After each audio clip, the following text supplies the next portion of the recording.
Heippa, mä oon Karjalähen Riikka ja nyt käydään pikainen katsaus luonnolliseen näönhuoltoon Peitsin menetelmään pohjautuen. Videon tarkoitus on herättää oivallus siitä, että sä oikeasti voit itse vaikuttaa sun silmiin ja näkemiseen ja antaa vinkkejä ja tietoa silmien normaalista toiminnasta, miten me saadaan ne toimimaan normaalisti. Kuinka me voidaan oppia, kuinka oleellista on oppia aistimaan ja tuntemaan omat silmänsä, jotta me voidaan voida hyvin ja nähdä hyvin. Eikä tarvita välttämättä enää ollenkaan apuvälineitä. Mulla itsellä oli 18 vuotta silmällä sitä aamusta iltaan hajataittoisuuden vuoksi. Ja nyt on ollut 2 vuotta ilman laseja ja tosi hyvä pointisilla ja iloisilla silmillä. Se on vaikuttanut tosi paljon nimenomaan niihin silmien hyvinvointiin. Sen lisäksi ei tarvitse enää aamuisin ensimmäiseksi laittaa laseja päähän ja illalla ottaa niitä viimeiseksi pois. Siksi itselle sydämen asia ja tosi upea juttu, koska on niin ihmeellistä, että me ei oikeasti useimmat tiedetä tästä vielä mitään meillä Suomessa. Elikkä, niin, ihan lyhyesti vielä itsestäni. Mä oon aiemmin toiminut julkisella puolella terveydenhoitajana ja sairaanhoitajana.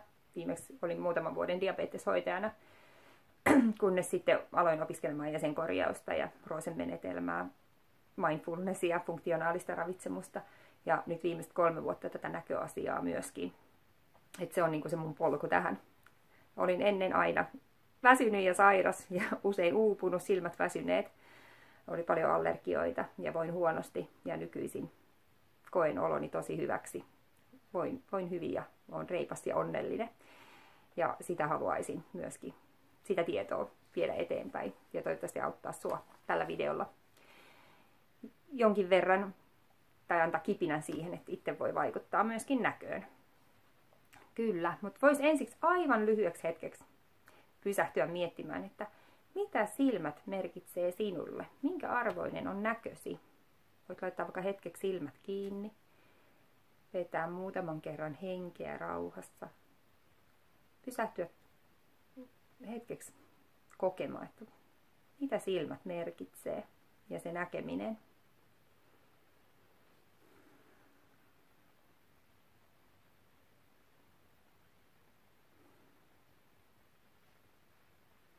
Silmät on meidän tärkein aistielin.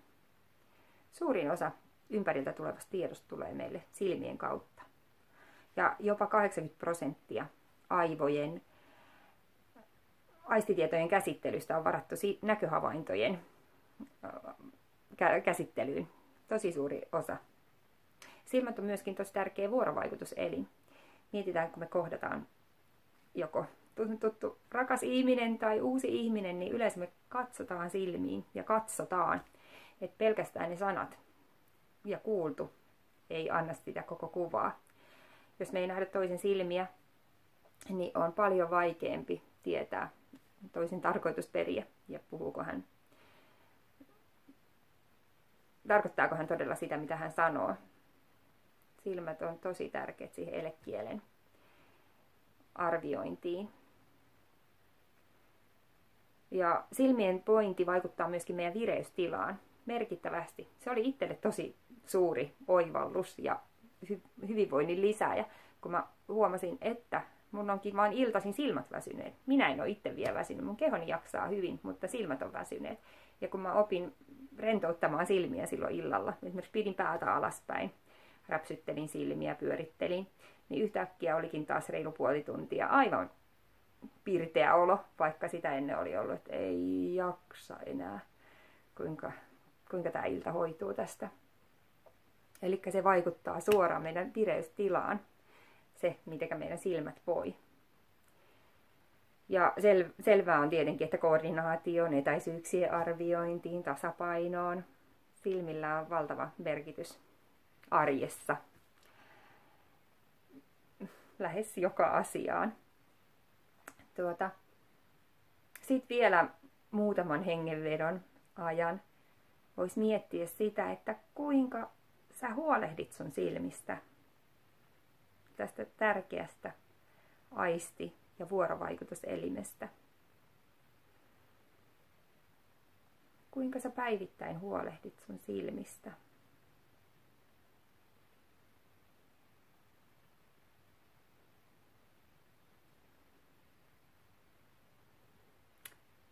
usein me ei nimittäin ymmärretä huolehtia silmistämme laisinkaan. Ei ymmärretä eikä osata. Verrataan esimerkiksi hampaiden huoltamiseen. Se on meillä kansalaistietouteen kuuluu, että hampaat kuuluu harjata. Sokerin syönti lisää reikien mahdollisuutta. Ja, hampaat ei pysy kunnossa, ellei niistä huolehdita. Se on itsestään selvää. Tässä meidän nykyyhteiskunnassa tällä meidän elintavoilla hampaat ei pysy hyvänä, ellei niitä erikseen huolla. No entäs sitten meidän silmät? Pysyykö ne hyvänä tässä elämäntavassa, ellei niiden huoltamiseen kiinnitä huomiota? Kun katsotaan ympärille ja nähdään, kuinka suurella osalla ihmisistä on silmälasit, niin voidaan todeta, että ei ne pysy hyvänä, ellei me erikseen anneta niille huomiota. Ja sitä tietoa mä oon nyt viemässä eteenpäin. Tätä oivallusta, mikä muutti omaa elämää tosi paljon. Koska niinhän on, että ei se elin itsessään, mikä tahansa elin meidän kehossa, niin ei se yleensä itsessään sairastu, vaan ne tavat, millä me käytetään. Esimerkiksi just ravinto, liikunta tai yleensä se passiivisuus, stressi, levon puute. Ne on niitä asioita, mitkä vaikuttaa siihen näköön. Ja ihan sama nimenomaan on tässä, että kaikki yleiskuntaan vaikuttavat asiat vaikuttaa myöskin siihen meidän silmiin. Ja mikä sitten voi vahingoittaa silmiä? No esimerkiksi, ja sitä näköä, esimerkiksi liian pitkään jatkunut lähityöskentely, etenkin stressaantuneena, on yksi selkeä tekijä. Jotkut sairaudet vaikuttaa, vääränlainen ruokavalio, sopimaton asento. Itsellä on siitä paljon kokemusta. Mulla oli jaloissa mittaero tai lantiovinossa ja skolioosia ja sitten aina päävinossa pienestä asti. Ja se huomaa kaikista valokuvista, kuinka aina on ollut päävinossa. Se on selkeä. Meidän silmät haluaisi olla horisontaalisesti suorassa, että me nähdään hyvin. Että se kuva muodostuu aivoille hyvin. Ja sitten taas, jos on aina päävinossa, niin nuo silmäympäryslihakset yrittää sitä säätää, niitä silmiä, vaakatasoa, vaikka pää on vinossa, ja se aiheuttaa sinne jännitystä myöskin. Itsellä se oli merkittävä juttu. Tarvitsin öisin purentakiskoa, kun narskuttelin hampaita, ja päivisin silmälaseen. Eli yläasteelta asti mulla oli joku apuväline aivan koko ajan käytössä. Purentakiskot ja silmälasit, mä vaihoin niitä siinä aamulla. Aamulla hetken aikaa oli molemmat, kun otti silmälasit yöpöydältä ja meni pesemään sen purentakiskon pois. Nyt kun on saanut kehon tasapainoon ja oppinut huoltamaan itteensä, huomioimaan siihen sitä stressaantumista ja jaksamista ja muuten, niin ei tarvitse enää mitään. Se on aika huippuhieno tunne, kun on 16 vuotta, 18 vuotta, niin kuin ollut ne molemmat ympäri vuorokauden jotakin ylimääräistä käytös. Ja nyt ei tarvitse enää. Joo, mutta se oli se asento itsellä, mikä vaikutti paljon siihen. Ja henkiset tekijät. Silmät on sielun peili. Ja meidän tunteet ja oleminen vaikuttaa paljon meidän näkemiseen. Etenkin jos on pitkään jatkunutta stressiä, surua, ahdistusta, ärtymystä, pelkoa, kiukku, muut, niin ne lisää sitä jännitystä ja ne vaikuttaa meidän silmiin myöskin. Silloin kun ne jatkuu, tunteet on tosi hyviä, kaikki tunteet on hyviä ja ok, ne ei ole mitään, kun ne antaa tulla ja mennä. Mutta sitten jos me jäädään niihin kiinni, niin sitten ne voi alkaa vaikuttaa meidän terveyteen ja alkavatkin vaikuttamaan terveyteen. Että se. Ja yksi tärkeä huomio on myöskin se, että näkö vaihtelee päivittäin. Ei ole niin, että... Ja se onkin ongelma. Esimerkiksi kun mennään tarkastamaan näköä, on ihan eri asia mennä stressaantuneena, että on kovat paineet ja kiire. Keskellä työviikkoa vähän nälkäisenä ja väsyneenä näön tarkastukseen. Ja nimenomaan se stressi siellä. Niin me nähdään paljon huonommin kuin sitten taas levänneenä ja rentona, hyvin syöneenä.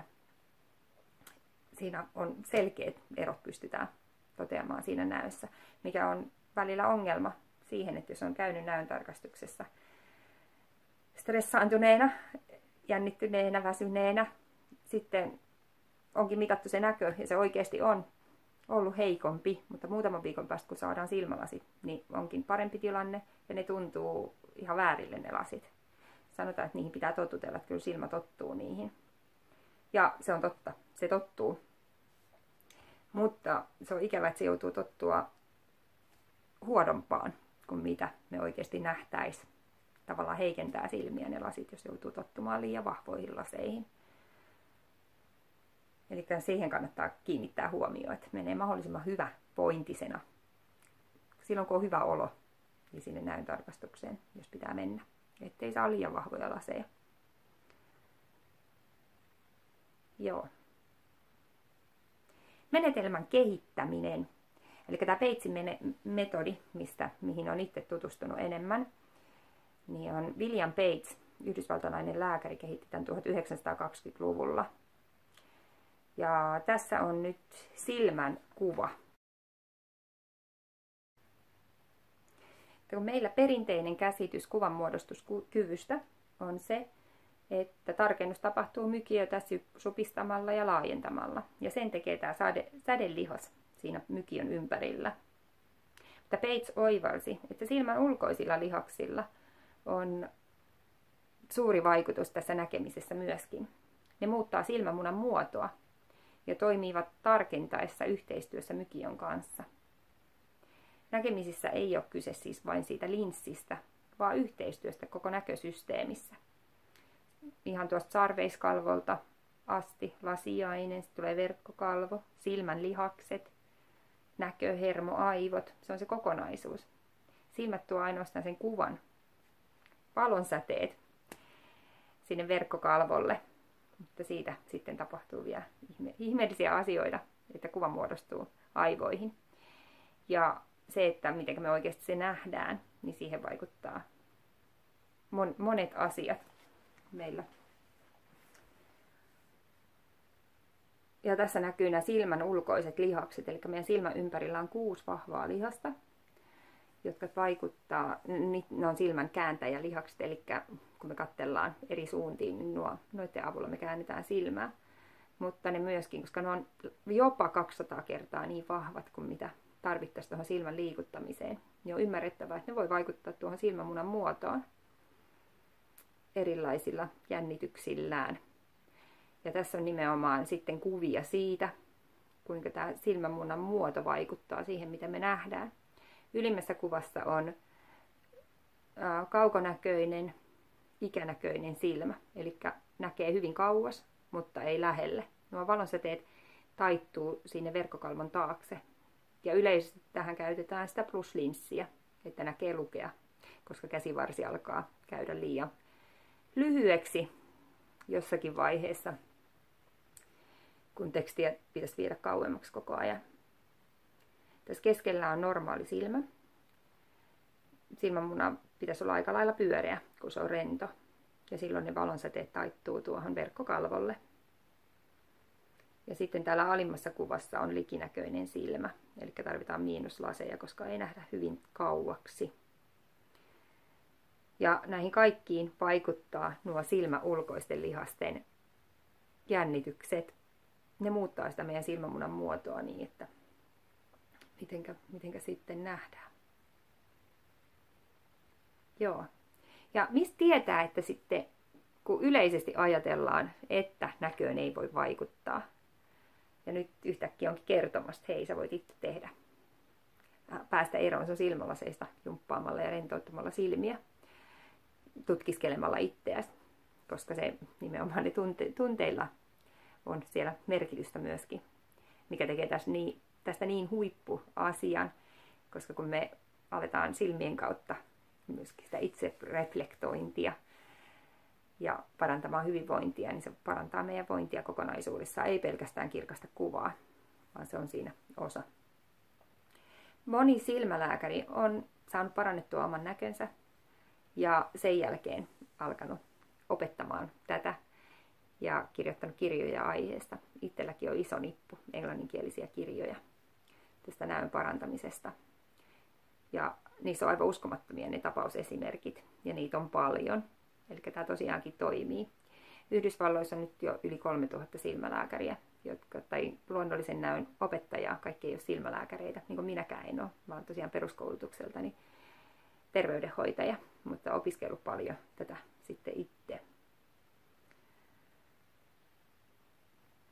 Ja jos ja kun silmät on osa meitä, niin miksi niitä ei voisi kuntouttaa? Ihan niin kuin mitä tahansa kohtaa meidän kehossa.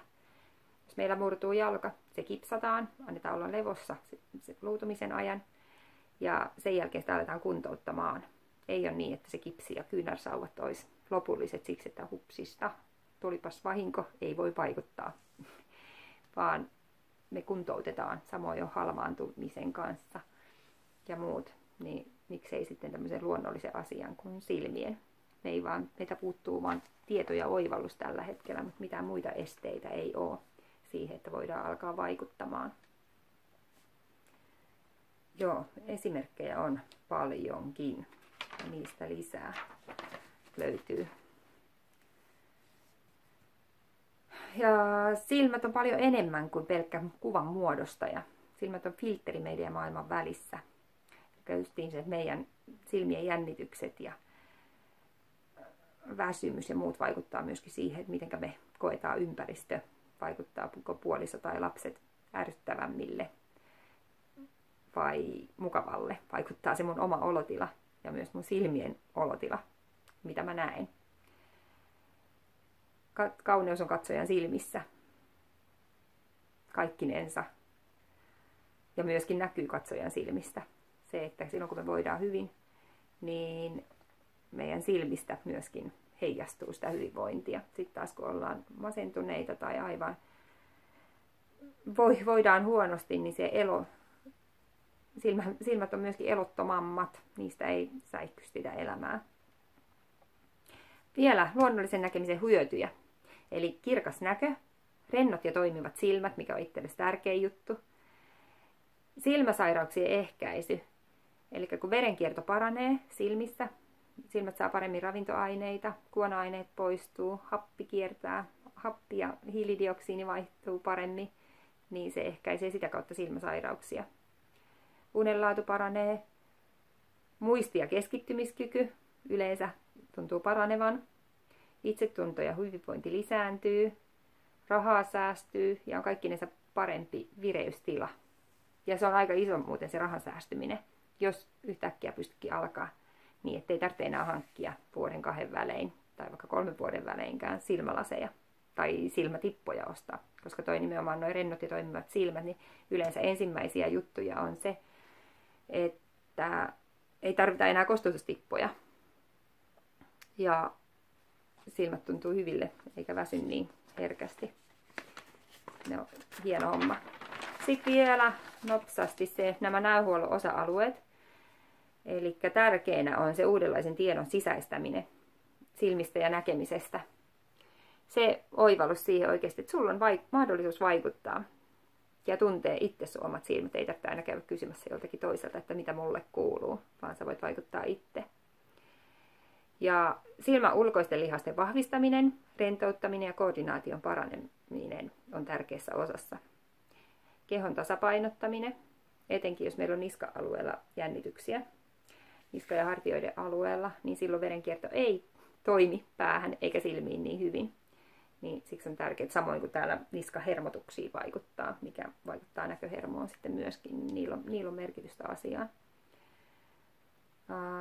Tärkeässä roolissa on terveellinen puhdas ruoka, mahdollisimman luonnonmukainen, riittävästi vitamiineja ja hiveaineita. DHA on tärkeä, useimmat tarvitsevat omega-3 lisää tai oikeasti tosi hyvää ruokaa.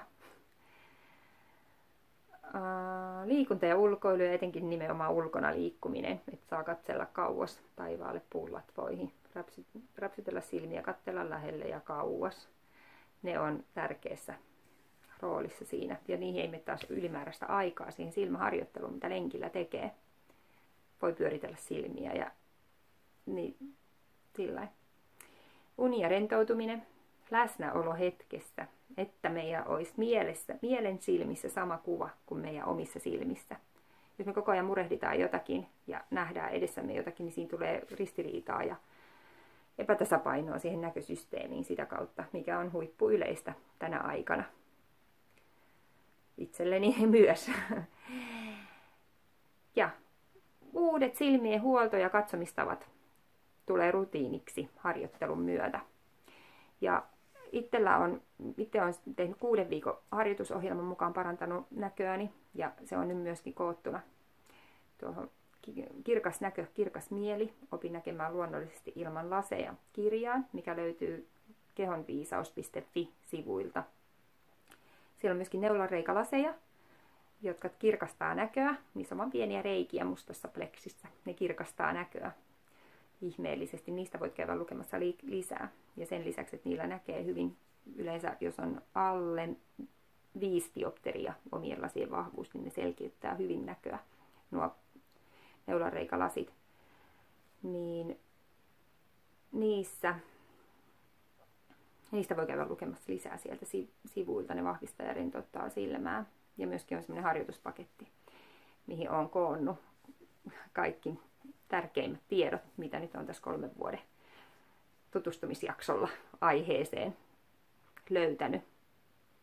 Siihen pakettiin kuuluu lasit ja silmälappu, kirja ja näkötaulut, eli koko paketti semmoista.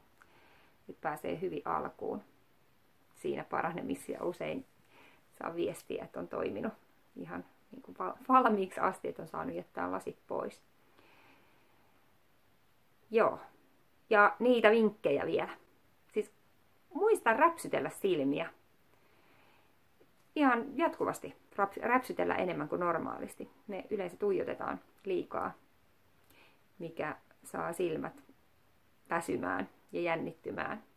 Ja sitten jos huomaa esimerkiksi olensa tietokoneella eikä ole räpsytellyt hetkeen, niin voi ottaa vaikka 10 räpsytyksen räpsyttelykuureja. Nopeasti ja rennosti räpsyttää, sillä pehmeästi. Tärkeää on myöskin muistaa oikeasti katsella lähelle ja kauas. Tulee sitä pumppaavaa liikettä, mikä saa siellä ne kudokset saamaan ravintoa ja rentouttaa silmiä. Ja isot liikkeet, silmien pyöritykset on hyviä.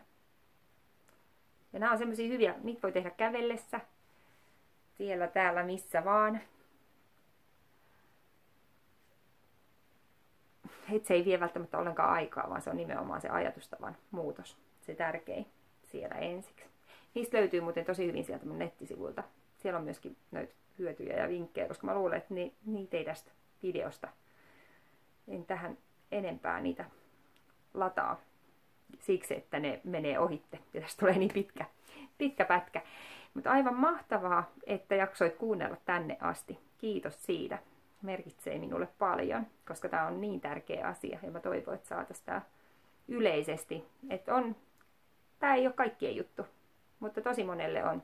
Etenkin, jos sä oot oikeasti kiinnostunut sun terveydestä ja oot valmis ottamaan vastuun itse siitä. Vastuun ottaminen luo sen vapauden. Eli silloin kun me uskotaan siihen, että meidän tekemisillä on oikeasti merkitystä meille, niin myöskin se antaa sen vapauden, että me saadaan päättää, mitä me elämässämme tehdään ja kuinka me itsestämme huolehditaan. Ja se on aika huikea tunne, lisää sitä omaa voimaa ja hyvinvointia. Niin toivottavasti saat tästä pienen palasen. Semmoista, sitä ainakin toivon. Hyvä. Kiitos ja ihania aurinkoisia kesäpäiviä. Heippa!